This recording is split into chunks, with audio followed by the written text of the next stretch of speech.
What about Joey Abs? Could you talk about him a little bit, please? Yeah, Joey Abs. He was Jason Art. He was big guy Venom. Uh, he definitely was one. He had a great opportunity. He was with the Mean Street Posse, Hmm. or whatever like that. He was a great guy. He gave me a hard time, man. When we was in Omega, he just picking at me or whatever. But it was all in love. He actually, his dad owned like a big record company, or whatever. So he had like a shoot job, or whatever. And so there were times where I needed work done to my car, and I would just take it to their shop, and they would help me out. So like, yeah, Yeah, the whole Mean Street Posse thing's interesting because he was like the worker of the group, while the other ones were like authentically like yeah, Shane's friends, is my understanding. So, and I know yeah. That's Pete exactly Gas what it was. eventually did like try to train more and stuff like that, but still, I think it was interesting. Yeah, and it's kind of funny because you have Jason Art that can do. He was like a 265 pound dude that could do moonsaults and all of that stuff. But when he was with the Mean Street Posse, he didn't have to do anything. He could just work that gimmick, And it you was know. interesting because So he almost had to pretend like he couldn't wrestle as part of the right, gimmick, which is yeah, really interesting. yeah.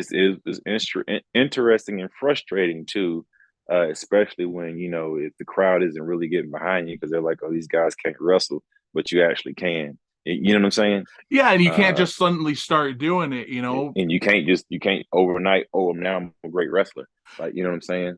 It's kind of So like, to throw out a really nerdy reference because we talked about Marvel and superheroes earlier.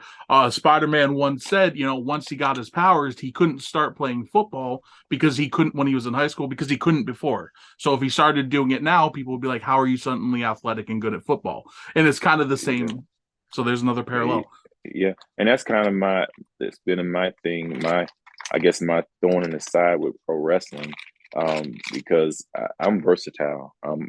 Through the 28 years that I've been in this sport, um, I have been able. I've wrestled. I've refereed. I've wrestled. I've managed. I commentate.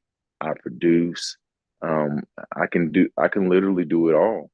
But there's even now with me doing commentary, it's hard for me to get booked wrestling, uh, looked at serious as a wrestler. Something they're like, oh, you're just a commentator now. And I'm like, commentary to me is the greatest is a one of the greatest unsung jobs ever Yeah. because it's our job to get the athletes over, and I love it because I can talk about what I see and paint the picture for the audience. And I'm like the conscience of pro wrestling.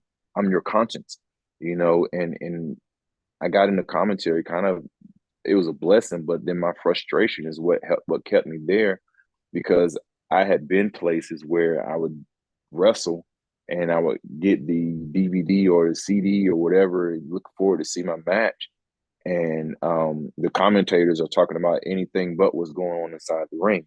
Oh boy. And there've been times where I've been injured, and the commentators are talking about something way off the wall, and it was just always a frustration for me. So when I started getting the opportunities at Ring of Honor, just because I was any situation I was in, I was always the spokesperson of my group.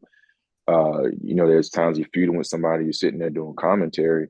I was never one of those that just sit there and talk about me during commentary. I would make it about what's in the ring, because to me, it's just once you step in that square circle, your life is on the line. I've seen people's lives change because of stepping through that rope. Yeah. So I know people that have died stepping through that rope. I know people that life will never be the same because of and not because of anything they've done wrong. It's just you're literally putting your life on the line when you step in between those ropes. And so what I do on the outside of the ring with commentary, it's not my job to get me over. It's my job to get you over. And if I get you over enough, it gets me over. Yeah.